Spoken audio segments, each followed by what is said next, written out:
DJ turn it up, better DJ bring it back. Tell the DJ turn it up, better DJ bring it back. Tell the DJ turn it up, better DJ bring it back. Tell them play that shit again, tell them that you like that. Like DJ turn it up, better DJ bring it back. Tell the DJ turn it up, better DJ bring it back. Tell the DJ turn it up, better DJ bring it back. Tell them play that shit again, tell them turn up the bass. DJ turn it up, better DJ bring it back. Tell the DJ turn it up, better DJ bring it back. Tell the DJ turn it up, better DJ bring it back. Tell them play that shit again, tell them that you like that. Like DJ turn it, DJ turn it, DJ turn it. Warahmatullahi wabarakatuh. Kembali lagi bersama gua di channel Motor Ninbu. Ya teman-teman, kali ini gua akan menceritakan atau membagikan sebuah pengalaman selama beberapa lama. Gua sekitar setengah tahun gua memegang Ninja Karbu 250 cc ini. Selama ini pengalaman gua memegang Ninja ini, penyakitnya ya, yang pertama gue bahas tuh penyakitnya dulu ya. Itu selama gue megang Ninja ini, pertama penyakitnya itu sering susah di starter teman-teman. Jadi bagi kalian mungkin ngalamin lah yang sama-sama pakai Ninja 2.5, itu sering sekali starter itu susah dinyalain. Baik itu ketika ditekan starter bunyinya cuma cetek-cetek doang, atau yang ketika dia di starter itu dia nyetar tapi mesin nggak mau hidup. Nah, setelah pengalaman gue selama beberapa lama pakai Ninja ini, itu gue udah ngalamin dua gejala itu. Untuk yang pertama, kalau di starter dia cetak-cetek, itu bisa dari dinamo starternya teman-teman. Dinamo starter itu baik diceknya itu, kalau di starter itu bisa jadi dia dinamo karbon beras yang ada di dinamo starter itu bisa jadi habis. Jadi kemungkinan minta ganti karbon beras. Dan kalau misalkan nggak ada yang orinya dari Kawasaki, kalian bisa pakai karbon beras punya Mega Pro atau Tiger, itu nanti biasanya di gerenda lagi ya, disesuaikan karena biar nggak terlalu gede. Nah itu kalau starternya bunyi cetak itu kalian bisa cek di karbon beras. Atau kalau starternya sama sekali dia nggak nyaut, itu bisa dari spring di bendik yang terputus, atau ya spring yang di bawah jok ini bisa jadi kalian cek. Kalau kalian mau lihat di sini, ya Bang. Nah, kalau misalkan di starter nggak nyaut sama sekali, nah bisa jadi spring yang di dalam sini teman-teman. Nah ini di bendik kalian bisa cek. Nah ini di dalamnya kalau kalian buka itu ada spring, dia kalau putus dia memang nggak nyaut sama sekali. Kemudian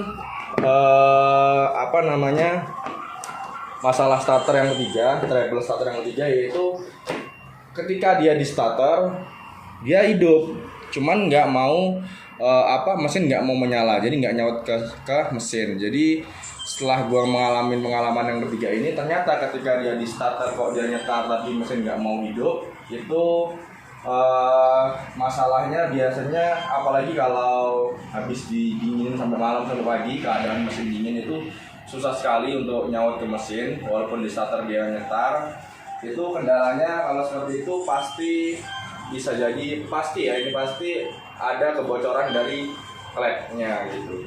Jadi selama ini gue memang kemarin barusan ganti, karena gue selama setengah tahun ini gejala starter itu yang paling sering.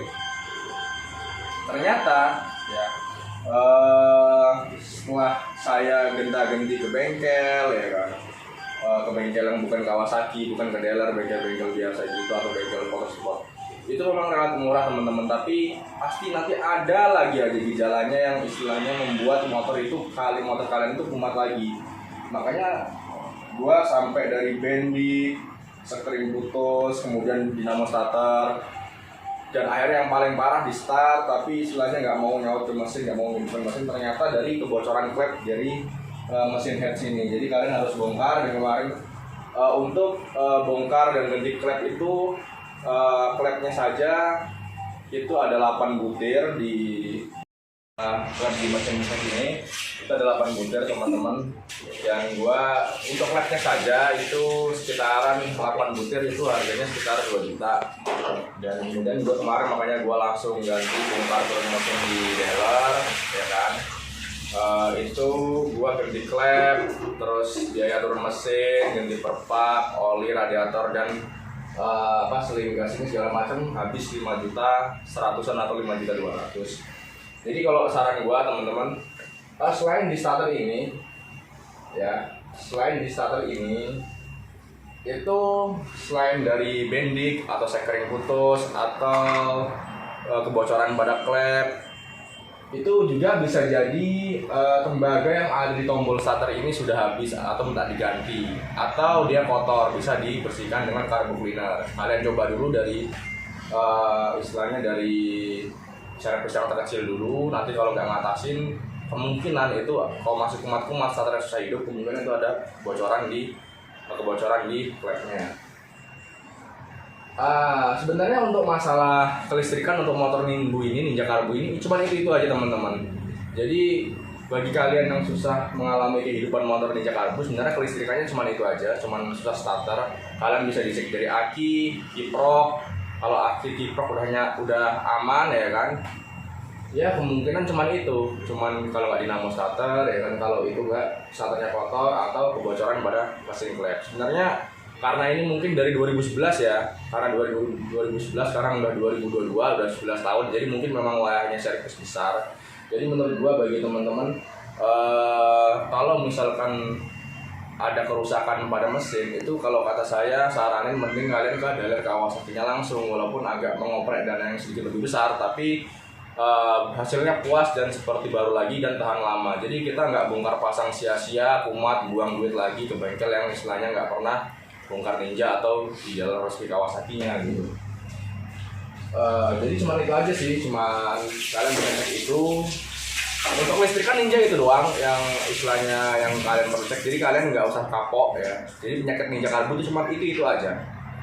Bisa seperti yang saya jelaskan tadi, dicerna lagi, dipelajari. Kemudian untuk masalah mesin, selama mesin itu istilahnya starter bisa hidup ya, insya Allah tahan lama lah kalau Ninja ini, karena memang mesin itu udah didesain dengan PT produksi pasti dengan sekeras mungkin dan sebaik mungkin ya. Dan gue memilih Ninja Karbo ini karena dari perawatannya yang lebih murah dan lebih mudah lah diurusnya daripada Ninja injeksi 250. Kemudian untuk masalah bahan bakar,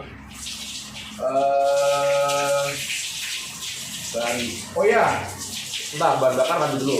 Kemudian untuk treble dulu ya, treble starter udah.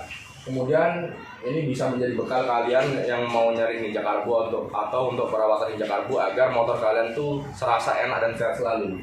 Selain dari starter tadi yang harus kalian cek ya kan, aki, kiprok, termostater, bendik, sekring, sama starter itu kalau kotor.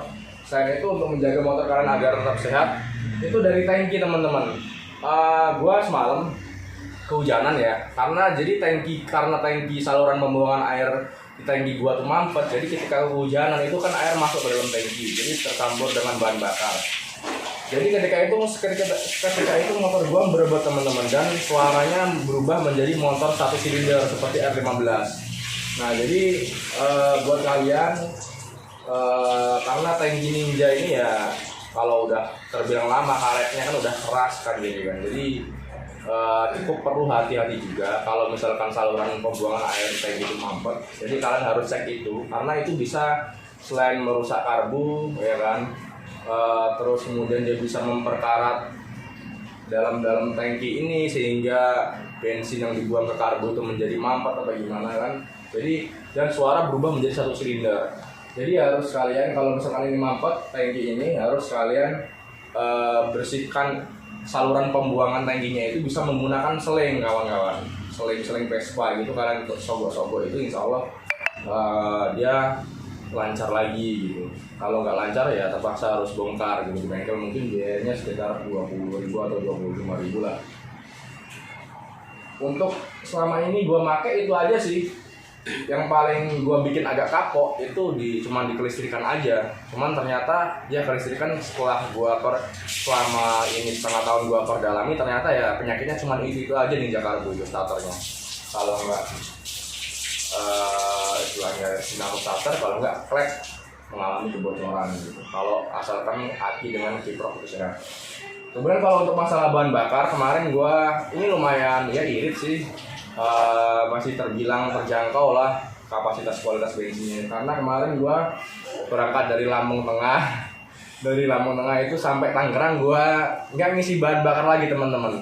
Jadi ini gua searching di Google, itu kapasitas tangki itu sekitar 18 literan, ya sekitar 18 liter, dan per kilometernya itu tembus, per liternya itu tembus 24,5 km. Jadi kemarin gua perjalanan Lampung Tengah ke Tangerang itu ada kalau sekitar 350 km ya kan. Jadi ketika gua ngisi dari Lampung Tengah full pakai Pertamax ya, itu sampai Tangerang masih sisa seperempat, dan gua udah muter-muter lagi 30 km gara-gara jalan macet. Jadi ya selama ini 2,5 tahun menggunakan motor ini cuman itu aja gejalanya, dan kalau masalah bahan bakar masih terjangkau lah. Jadi buat kalian gak usah kapok, karena penyakitnya untuk kelistrikan tuh cuma ini aja. Ya mungkin teman-teman itu aja sih yang selama ini gua alami untuk pemakaian Ninja Karbo ini.